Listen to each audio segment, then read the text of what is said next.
bikin salah satu dessert Italia yang modern gitu. Jadi kita bukan bikin resep tradisional kali ini, kita akan bikin crostata con panna cotta.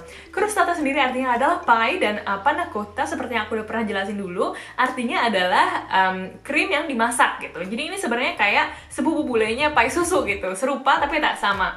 Jadi teksturnya tuh lebih kenyal-kenyal juga karena kan dia isinya pakai panna cotta gitu ya, dan bisa dikasihin rasa apa aja, pakai topping apa aja, segar lah pokoknya gitu. Dan ini tuh bikinnya gampang banget, tapi kelihatannya kayak wow gitu kan. Tapi bener-beneran deh, gampang banget bikinnya. Cuman masalahnya cuma satu, karena kita harus masukin dia ke dalam kulkas lumayan lama. Jadi kalau misalnya kayak mau bawa untuk acara gitu, misalnya besok ada arisan nih, bikinnya harus hari ini gitu. Jadi biar pasti jadi besoknya. Dan yaudah sih, karena ini super gampang, langsung aja kita mulai ke masak-masaknya.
Dan ya udah gitu aja resepnya kali ini. Kalau misalkan kalian suka videonya, tolong jangan lupa untuk di like dan juga di share ke teman-teman yang lain.